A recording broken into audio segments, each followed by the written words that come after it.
Të nderuar shikues, ja ku po takohemi sërish me mua Tirona Lili në këtë ditë të diel, duke sjellur pranë jush pikpyetjet që në fakt kanë qenë që në momentin kur Gjesti dhe Egli dolën nga shtëpia e Big Brotherit. Gjesti dhe Egli kanë folur mbrëm hapurazi për herë të parë për marrëdhënien e tyre, për lidhjen e tyre. Le të themi që kanë shuar çdo hamendësim. Të gjithë mendonin që Egli dhe Gjesti nuk janë bashk, kanë hamendësuar dhe mbrëm, kanë parë nga ato komente që këto po bëjnë fytyrë, nuk janë bashk, thjesht nuk do t'ju zjatën shumë, por Gjesti, në momentin kur ja ka dhënë Eglit stormin, ka qeshur dhe ja ka bërë me sy. Dhe Egli ka qeshur, do me thënë, marrëdhënia e tyre tregon që ka një shoqëri brenda saj. Këtë tjetrën që të mos e heqim, ndjesin, dashurin, emocionin, po se po, por ka dhe një afrimitet shoqëror brenda saj që është shumë e rëndësishme në fakt për Eglin edhe për Gjestin dhe për të gjithë zhvillimin e kësaj marrëdhënies. Ato të dy folën për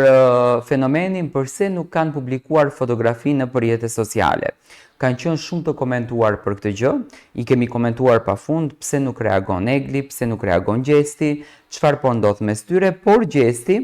tha që unë dua të ndaj profesionin tim nga privatësia ime. Tani, lidhjen me Eglin, ai e quan privatësi, e quan gjë private të tij dhe nuk e quan një ekspozim, nuk e quan një një arsye për të bërë për të marrë famë nga kjo gjë, nuk e quan një moment për të marrë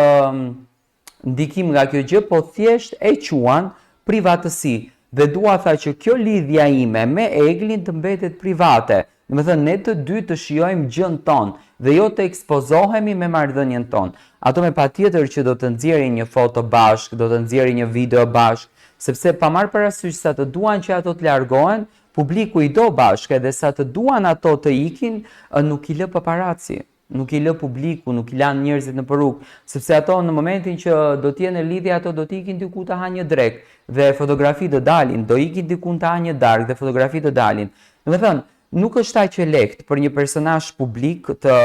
ruaj privatësinë e tij, aq shumë sa do ta ruaj Gjesti. Nuk është aq e lehtë, por unë shpresoj që ta ruajnë privatësinë, edhe pse unë e di që kjo gjëja nuk bëhet për faktin sepse syt janë të gjithë tek to. Gjesti tha, unë kam nevojë tha për privatësi, kam nevojë të qetësohem, akoma se kanë marrë veten e tyre. Do të thënë, sa e vërejtët besoj edhe mbrëm që e kuptua që janë akoma shumë të lodhur, janë akoma shumë të stresuar, sidomos Gjesti që ka bërë 7 muaj në Big Brother dhe i duhen edhe 7 muaj për të rimarrë veten, ndjehet shumë i kërcënuar brenda shtëpisë së Big Brotherit për këtë lidhje, për këtë marrëdhënie, shumë i goditur, tepër i goditur, do të thënë çdo fjalë ka marrë shpirtërisht për zemër dhe normalisht duan pak të jetojnë marrëdhënie në privatësinë e tyre. Do me thënë, marrëdhënia e tyre është funksionale, është shumë e bukur, ato të dy kanë kimi të përbashkët, ato të dy kanë gjetur gjuhën e përbashkët dhe ato të dy po jetojnë këtë momentin, por thjesht kanë përzgjedhur që të kenë privatësinë e tyre në këtë marrëdhënie. Dua të marr mendimin tuaj, si shikoni ju këto të dy?